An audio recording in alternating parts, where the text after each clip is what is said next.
जय शिकोतर। हर कोई आ वीडियो ने शेर कर दो। હું રમેશ ગોવના ગાંધીનગરમાં સારા કામો કરેલા છે। અત્યારે તો સમાજે બગડી ગયો છે કે કોઈના તોડ કરે કોઈના જોડ કરે।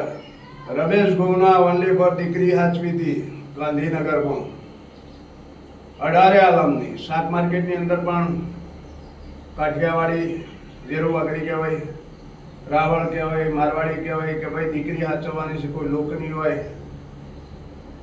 એ હાચવ્યું હતું। જેને પંદડીના ઘેર મમેરા ભર્યા માલા મશરૂમની શિકોતરે એને મને ટોકો કર્યો, આ ગોમ ગવરાયું। વેરી તો ઘણા આયા, કશું હેડ્યું નહીં। જેનો આધાર ચૂંટણી રદ કર્યો, તમે મારશો 302 લાગશે, શિકોતર મારશે જ નહીં લાગતી। તમે કોઈ પણ ના મારશો તો 302 લાગે છે, શિકોતર મારે કશું થતું નહીં, દેવને કશું નહીં થતું। તો આ વિડીયો ધ્યાનથી વાપરવાનો કે માણસનો સમય બદલાય તો એને કોઈક દેવ વેટાઈ જાય। અને મારો એક દાડો ગભા વર્ષો હતી અને મેં કંઈક ખરાબ કામ કર્યા હતા આના મારા ઘર વિશેના કે તારા પિયરમાં કોણ છે એટલો મને પાવર હતો તો આને મારો પાવર ઉતારી દીધો। ઓને મને એઠીથી તોહણી ધોતી કરી ન છે। પછી ભાવવાળો હર કોઈ માણસને વફળવાની જરૂર છે। રબારિયાને વફળવાનું, લોક હોય ને વફળવાનું હોય, કોઈ ટોતિંગ હોય આ ગોમનો એ વફળી લે કે દેવ હાજર છે।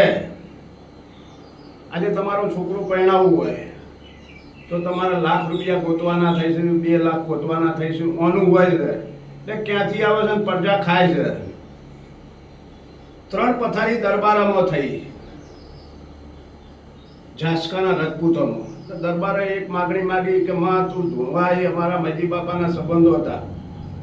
દરબારો તમે માગ્યું છે એ હું કરી આલું છું, આ રોકડું હેઠતું કરું, 31 દાડામાં હેઠતું કરી આલું, તમારી વેળા પહોંચરી, તમારા ઘેર જાહો જલાલી, તમારા ઘેર દીકરી દીકરા હું શિકોતર આલે। ત્યાં ટોપ લેવલ ઉપર છે અને ભાઈ એ મજૂરી કરી 10 વર્ષ એટલે હું એમ નહીં કહેતો પેલા રબારીને જેમ કે મારા હાથું પર વેરાઈ ગયું, દેવ વળગે એટલે વેરાઈ જાય, ખોટા સંગ થઈ જાય ને તો વેરાઈ જાય અને દેવ વેટાઈ જાય। એટલે મારે વેરાઈ ગયું પણ મને ભેગું કરી આલ્યું। પણ જગતમાં એક જ વસ્તુ ધ્યાન રાખવા જેવી છે, કોઈ દાડો ઈમાનદારી નહીં, ઈમાનદારી હોય જ નભાવવાની। કોઈ દાડો દેવનો દોડ આલીને કોઈને છેતરવાના નહીં, હારું પારું કોઈને બોલાવવાનો નહીં। કરોડો રૂપિયા આલે તો દેવનો દોડ નહીં વેચાતો। જય શિકોતર।